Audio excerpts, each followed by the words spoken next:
আল্লাহ রে আল্লাহ রে আল্লাহ রে আল্লাহ রে আল্লাহ। আসসালামু আলাইকুম, সবাই কেমন আছেন? আর আজকে একটা রান্না করতে করতে একটা বিপদ ঘটছে, ইতিমধ্যে আপনারা ইন্ট্রোতে দেখতে পাইছেন। তো সেই বিষয়টা কিন্তু আমি আলোচনা করব।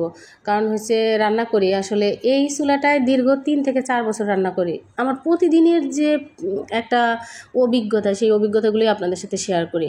তো এতে অনেকে ভালো ভাবেন, অনেকে খারাপ ভাবেন, আমার কিচ্ছু আসে যায় না। কারণ আমাকে দেখে অজস্র মানুষ চুলা কিনছে, অনেকে মানে উৎসাহ পাইছে এবং নতুন নতুন তারা ব্যবহার করা শিখছে।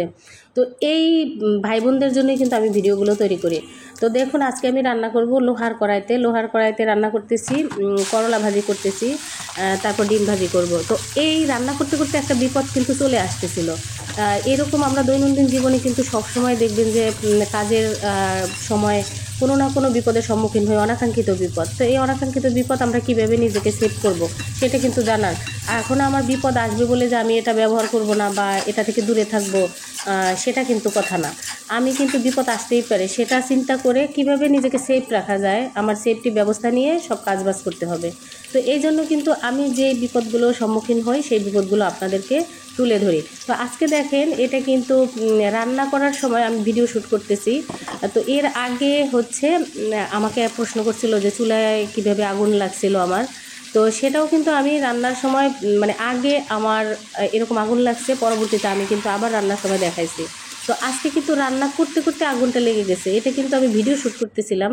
কারণ গত ভিডিওতে আমি বলছিলাম যে আমি লোহার কড়াইতে রান্না করব, আপনাদেরকে ভিডিও দেখাবো।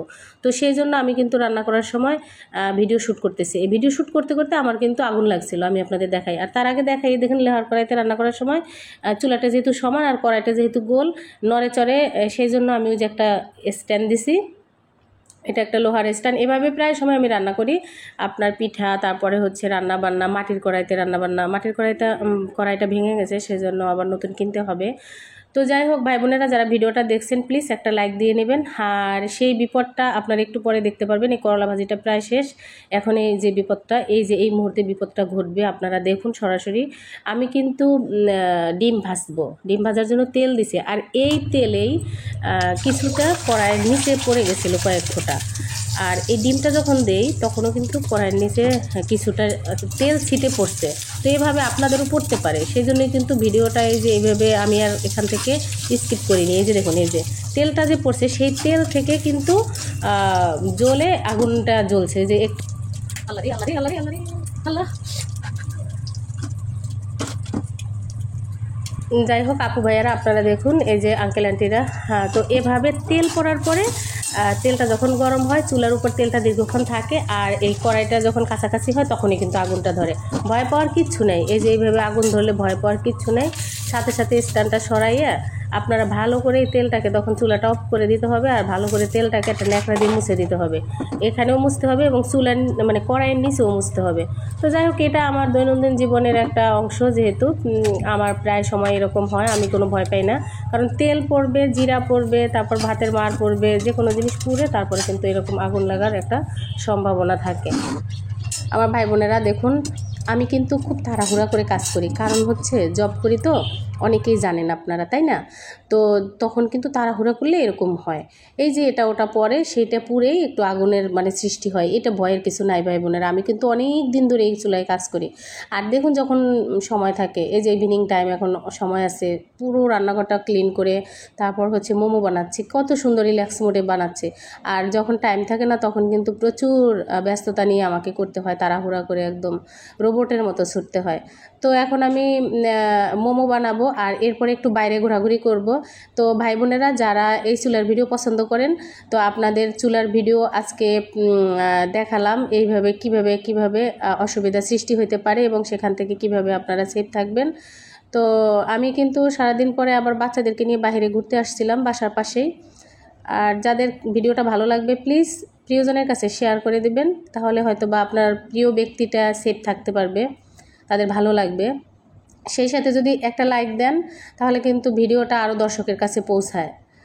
তো যাই হোক ভাই বোনেরা, আপনারা বেশি চিন্তা না করে এভাবে নিজেদেরকে সেফ রাখবেন। আর এই যে মেলায় আসছি, মেলাটা এনজয় করি এখন। দেখুন এখানে বাচ্চারা অনেক এনজয় করতেছিল। আর এই যে অনেক মিউজিক, তো এখানে ন্যাচারালটা রাখতে পারি নাই, কারণ মিউজিক আছে সেই জন্য কপিরাইট আসবে। আর এই যে বাচ্চা, এগুলো দেখে না ছোটোবেলার কথা মনে পড়ছিল আমার। কার কার ছোটোবেলার কথা মনে পড়ে এগুলো দেখলে? আসলে প্রত্যেকেরই মনে পড়ে, আমি জানি।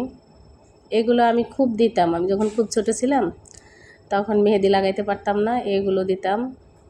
এই যে 5 টাকা 10 টাকা, এই ছেলেটার হাতটা কীভাবে সাজাইতেছে। এরপরে মেলায় একটু ঘোরাঘুরি করব ওদেরকে নিয়ে। এই যে এটা নৌকায় উঠছিল বাচ্চারা। তো অনেক ভাই বোনেরা আছেন আমার অন্য অন্য মানে সাইট থেকে, অন্য অন্য সোশ্যাল মিডিয়া থেকে আমাকে এসে কমেন্টস করেন, আমার খুব ভালো লাগে।